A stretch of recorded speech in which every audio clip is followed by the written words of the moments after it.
हाय। आज हम शुरू करने जा रहे हैं क्लास 10th ज्योग्राफी के चैप्टर नंबर 1, जिसका नाम है रिसोर्स एंड डेवलपमेंट, संसाधन और विकास। सबसे पहले हम ब्रीफ में ये जान लेते हैं कि हमें इस चैप्टर में पढ़ना क्या है। इस चैप्टर में हमें देखना है, सबसे पहला पॉइंट तो हमें ये देखना है कि रिसोर्स का मतलब क्या होता है। इसके बाद हमें देखना है रिसोर्स के क्लासिफिकेशन को, कि किन आधारों पर रिसोर्स का वर्गीकरण किया जाता है। इसके बाद हमें देखना है रिसोर्स कंजर्वेशन।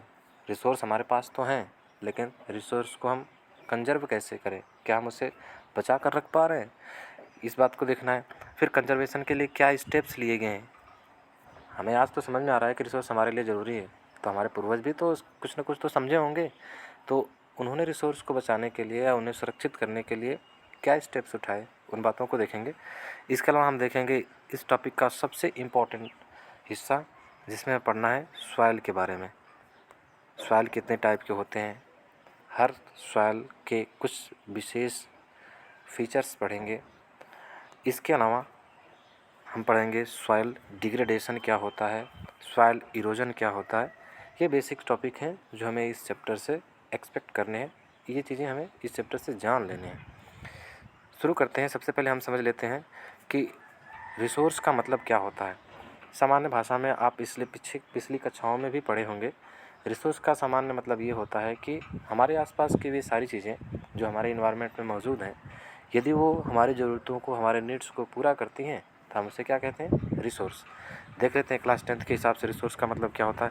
करा everything available in our environment which can be use to satisfy our needs, technologically accessible, economically, culturally acceptable, can be termed as resource. मतलब हमारे पर्यावरण में उपलब्ध प्रत्येक वस्तु जो हमारी आवश्यकताओं को पूरा करने के लिए उपयोग की जा सकती है, जो तकनीकी रूप से सुलभ, आर्थिक रूप से व्यवहार और सांस्कृतिक रूप से स्वीकार्य है, उन्हें क्या कहते हैं हम, रिसोर्स यानी संसाधन कहते हैं। अब संसाधन तो हमने जान लिए, लेकिन अब संसाधनों का वर्गीकरण जान लेते हैं। संसाधनों के वर्गीकरण में सबसे पहले हमें देखना है on the basis of origin, उत्पत्ति के आधार पर। Resources are classified into two parts. पहला है बायोटिक और दूसरा है एबायोटिक।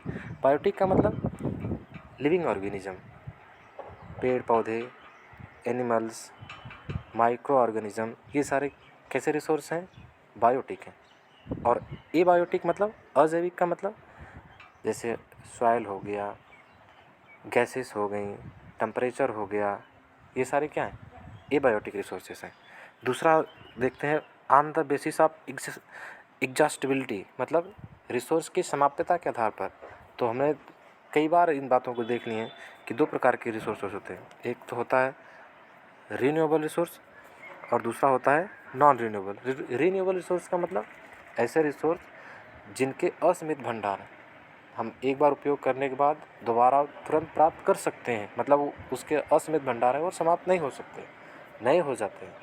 लेकिन नॉन रिन्यूएबल रिसोर्स का मतलब ऐसे रिसोर्स जिनके स्टॉक्स लिमिटेड हैं, यदि वो एक बार समाप्त हो गए तो दोबारा वो नहीं मिलते, यानी दोबारा मिलने में बहुत लंबे समय लग जाते हैं। जैसे कोयला। कोयला क्या है, नॉन रिन्यूएबल है, क्योंकि हमें पता है कि कोयला के स्टॉक्स क्या है, लिमिटेड है। यदि एक बार समाप्त हो गया तो ये आसानी से मिलने वाला नहीं है, या दोबारा प्राप्त करने में कई मिलियन ईयर्स लग सकते हैं। पेट्रोलियम हो गया, नेचुरल गैसेस हो गए, ये सारे कैसे रिसोर्सेज हैं, नॉन रिन्यूएबल। और रिन्यूएबल रिसोर्सेज में आपको यदि एग्जांपल देना है तो आप बता सकते हो विंड एनर्जी, सोलर एनर्जी, ये सारे कैसे हैं, renewable resources.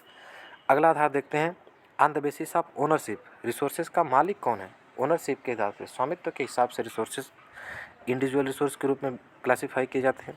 Community resource, national and international resource. Individual resource का मतलब क्या होता है, ऐसे रिसोर्स जो आपके व्यक्तिगत हैं। जैसे मान लीजिए आपका घर है, घर तो आपका व्यक्तिगत ही ना है, सामाजिक तो है नहीं, कोई और उसको तो लेने वाला नहीं है, तो ये इंडिविजुअल, हम एग्जांपल समझा रहे हैं। इसके बाद कम्युनिटी रिसोर्स मतलब ऐसे रिसोर्स जो किसी एक व्यक्ति का नहीं है, बल्कि पूरी कम्युनिटी का है, समाज का। इसका सबसे अच्छा उदाहरण आप समझ सकते हैं, मंदिर। अब गांव में मंदिर सिर्फ एक व्यक्ति का तो नहीं है, मंदिर तो एक सार्वजनिक प्लेस है। जैसे पंचायत भवन, ये क्या है, ये कम्युनिटी रिसोर्स है, एक व्यक्ति के पर्सनल यूज के लिए नहीं होता, बल्कि पूरे समाज, पूरा कम्युनिटी उसका उपयोग करता है। तो ऐसे रिसोर्स क्या कहे जाते हैं, कम्युनिटी रिसोर्स। तीसरा है नेशनल रिसोर्स, जो किसी देश का है। जैसे हमारे देश के जितने नेशनल हाईवेज़ हैं, रोडवेज़ हैं, हमारे देश के रिसोर्सेज हैं, ये क्या है, नेशनल है। इंटरनेशनल रिसोर्स का मतलब ऐसा रिसोर्स जिसमें किसी एक व्यक्ति का, किसी एक देश का कंट्रोल नहीं है, बल्कि पूरा इंटरनेशनल संपत्ति है वो। जैसे एयर, एयर तो किसी एक व्यक्ति का नहीं है या ये किसी एक देश का नहीं है। जैसे ओपन सी, मान लीजिए हमारा इंडिया है, तो इंडिया के कुछ एरिया तक हमारा एक्सक्लूसिव इकोनॉमिक जोन है, वो तो हमारा नेशनल रिसोर्स है। लेकिन जैसे ही एक्सक्लूसिव इकोनॉमिक जोन से बाहर जाते हैं तो ओपन सी आता है, और ओपन सी किसी देश का नहीं है, बल्कि वो एक कैसा है, इंटरनेशनल रिसोर्स है। फिर इसके बाद अगला क्लासिफिकेशन देखते हैं, on the basis of status of development, मतलब कोई रिसोर्स के डेवलपमेंट की स्टेटस क्या है, उस आधार पर रिसोर्स को हम क्लासीफाई करते हैं। Potential resource, developed stock, reserve stocks या रिजर्व रिसोर्स। पोटेंशियल का मतलब ऐसे रिसोर्स जिसके होने की पोटेंशियल बहुत ज़्यादा है। जैसे अपने इंडिया में माना जाता है या कहा जाता है, और ऐसा प्रूव भी है, कि राजस्थान में सोलर एनर्जी के पोटेंशियल बहुत ज़्यादा है। तो क्या है, पोटेंशियल रिसोर्स है। दूसरा, डेवलप्ड स्टॉक, ऐसे रिसोर्स जो विकसित हैं, जो भंडारित हैं हमारे देश में। जैसे हमारे देश में जहाँ से कोयला निकलता है वो डेवलप्ड रिसोर्स है, वहाँ से हम निकालते हैं और उस रिसोर्स का सीधा उपयोग करते हैं। फिर तीसरा क्या है, रिजर्व रिसोर्स, ऐसे रिसोर्स जिसके भंडार हमारे पास हैं। भंडार होने का मतलब ये नहीं कि हम उपयोग कर रहे हैं। जिससे हमें पता चला है कि हमारे देश के कुछ ऐसे क्षेत्र हैं जहाँ पर लिथियम के रिजर्व हैं। वो क्या है, रिजर्व है, लेकिन हमें अभी निकाला नहीं है। तो इस आधार पर हमने देख लिया कि रिसोर्स की क्लासिफिकेशन क्या है। पहला हमने आधार देखा, on the basis of origin, उत्पत्ति के आधार पर बायोटिक और एबायोटिक रिसोर्स। एक्सेसिबिलिटी के हिसाब से समाप्यता के आधार पर नवीकरणीय और अनवीकरणीय, मतलब रीन्यूएबल रिसोर्स और नॉन रीन्यूएबल रिसोर्स। इसके अलावा ओनरशिप के आधार पर हमने देखा individual resource, community resource, national resource और इंटरनेशनल रिसोर्स। पोटेंशियल के हिसाब से डेवलपमेंट के स्टेटस क्या है, इस आधार पर हमने देखा पोटेंशियल रिसोर्स, डेवलप्ड स्टॉक्स और रिजर्व रिसोर्सेज। अब हम देखते हैं कि रिसोर्सेस के कंजर्वेशन के लिए क्या स्टेप्स लिए गए। रिसोर्स को कंजर्वेट यानी संसाधनों को, जैसा कि हमें पता है कि रिसोर्स हमारी ज़रूरतें पूरा करती है। इसका मतलब किसी देश या किसी व्यक्ति के पास जितने रिसोर्सेस होंगे, वो रिसोर्स का उपयोग करके वो अपना विकास ज़्यादा से ज़्यादा कर सकता है। तो ये आवश्यकता है कि हमारे पास जो रिसोर्स हैं उन्हें कंजर्व भी तो करें। तो कंजर्व करने यानी उसको सुरक्षित करने के क्या क्या प्रयास किए गए। पहला प्रयास आपको ध्यान रखना है, 1968 में एक इंटरनेशनल लेवल पर पहली बार रिसोर्स को कंजर्व करने की बात उठाई थी क्लब ऑफ रोम ने। उन्होंने पहली बार रिसोर्स कंजर्वेशन की बात की। इसके बाद 1978 में एक पुस्तक प्रकाशित हुई और उस पुस्तक का नाम था स्मॉल इज़ ब्यूटीफुल। ये पुस्तक थी सुमेशर की, और इस पुस्तक में गांधीयन आइडियोलॉजी को, गांधीयन फिलॉसफी को बताया गया। गांधीयन फिलॉसफी क्या है, रिसोर्स कंजर्वेशन को लेकर।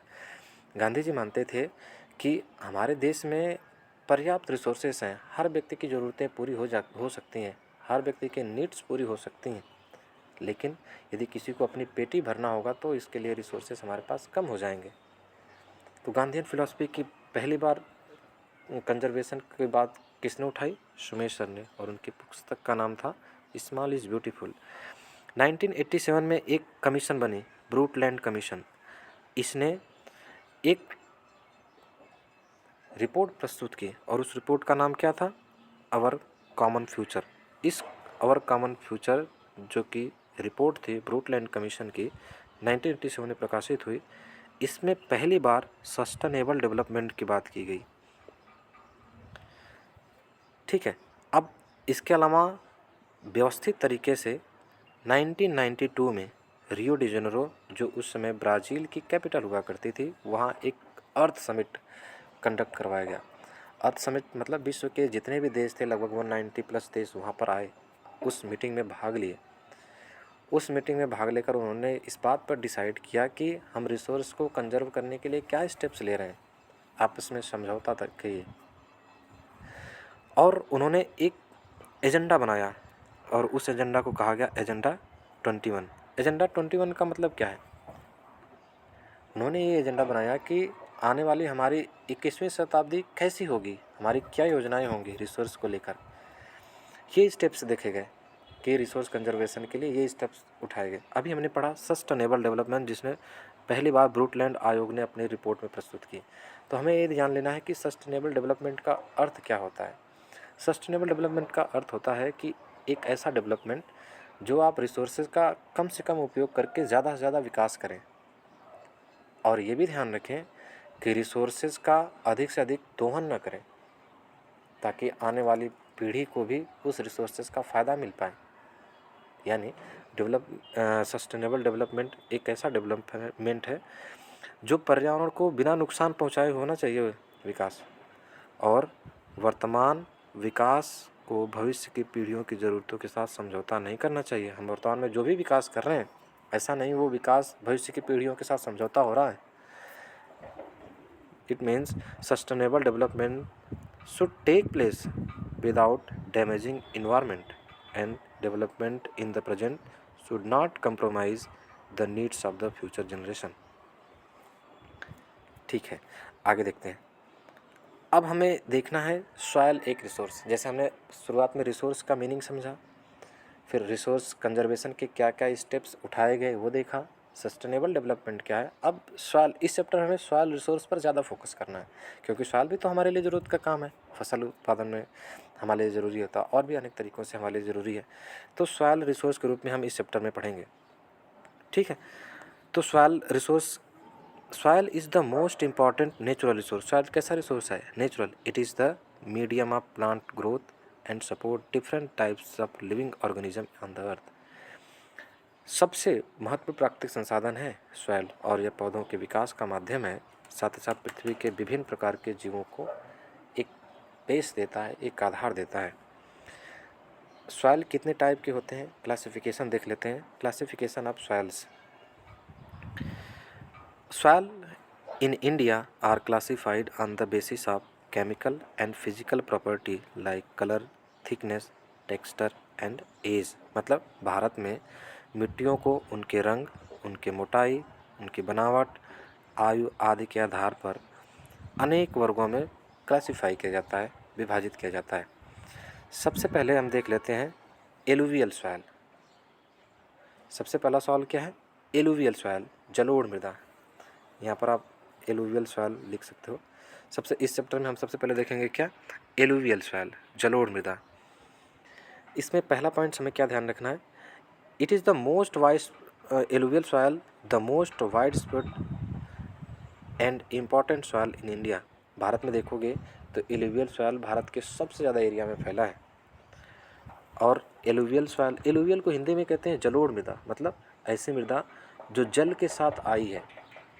और जो एलुवियल सॉयल है, यदि हम ये इंडिया का मैप बनाते हैं तो एलुवियल सॉयल पूरा नॉर्दर्न प्लेन वाले क्षेत्र में फैला हुई है। मतलब ये इंडिया के सबसे ज़्यादा एरिया में फैली ही है। साथ ही साथ ये डिपोजिशन से बनी है। और डिपोजिशन कौन सी नदियों से? डिपोजिशन ये आने वाली जो हिमालयन रिवर हैं उनके द्वारा जितने भी सिल्ट, ये हिमालय से जितने भी रिवर निकलते हैं, ये नदियाँ अपने साथ बहुत सा भारी मात्रा में सिल्ट लेकर आती हैं, गाद लेकर आती हैं, मिट्टियाँ लेकर आती हैं, और यही मिट्टियाँ इन क्षेत्रों में जमा कर देती हैं। और इन्हीं मिट्टियों को हम क्या कहते हैं? Alluvial soil. मतलब एलुवियल सॉयल भारत में सबसे व्यापक क्षेत्र में फैला है। और ये कौन सी नदियों द्वारा जमा की गई है?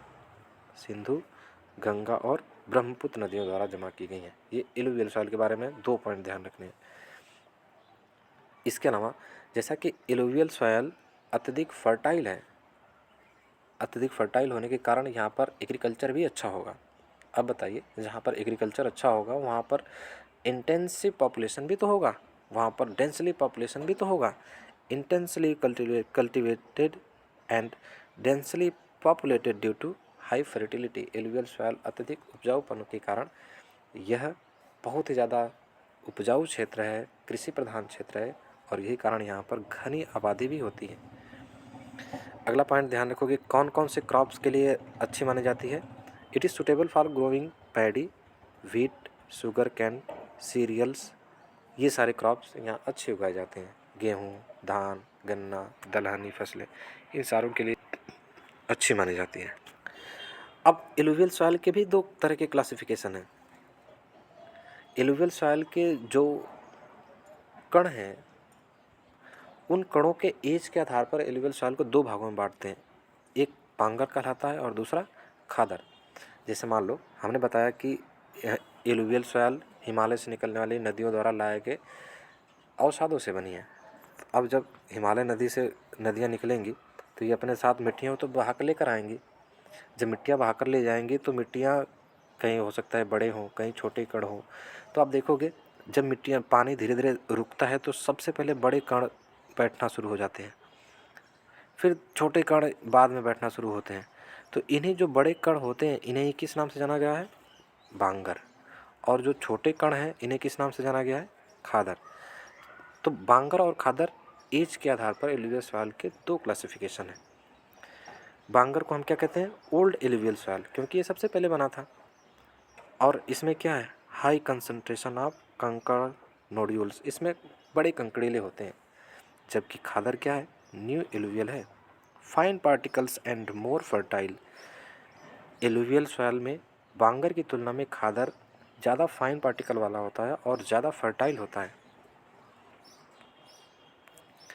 ठीक है, अगली सॉइल देखते हैं हम, ब्लैक सॉइल। ब्लैक सॉइल इसे ब्लैक इसीलिए कहा जाता है क्योंकि ये मृदा कैसी होती है? सॉइल काली होती है।